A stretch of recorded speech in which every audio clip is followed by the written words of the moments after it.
దేశంలో ఎవరు ఆలోచన చేయలేదు.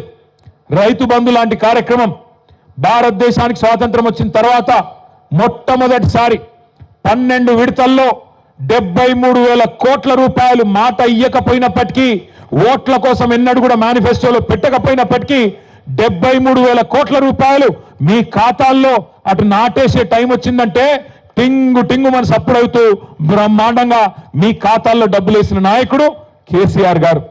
మన ముఖ్యమంత్రి గారు చెప్తున్నారు కోస్గిలో, ఏమంటున్నాడు?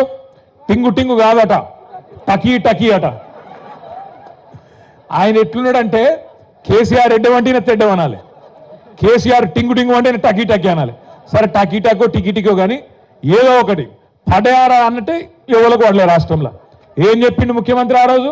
ఈరోజు 26 జనవరి, ఈరోజు బంద్ ఉంటాయి బ్యాంకులు, కానీ మీరు తెల్లారు కొట్టంగా లేవగానే మీ ఫోన్లు మోగుతాయి, టకీ టకీ అని పడతాయి అన్నాడు. తులం బంగారం పడుతుందా టకీ టకీ అని? 2,500 పడుతుందా టకీ టకీ అని? పడతలేదా? స్కూటీలు వస్తున్నాయా టకీ టకీ అని? అసలేవా? మరి స్కాలర్షిప్లు పడుతున్నాయా టకీ టకీ అని?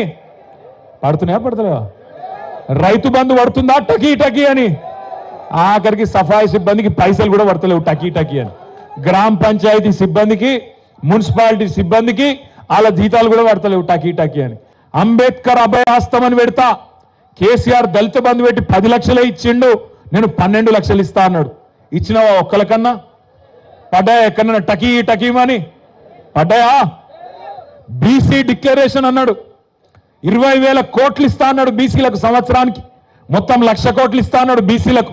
పడ్డాయా? టకీ టకీ అంటుందా ఎక్కడన్నా? టకీ లేదు టికీ లేదు.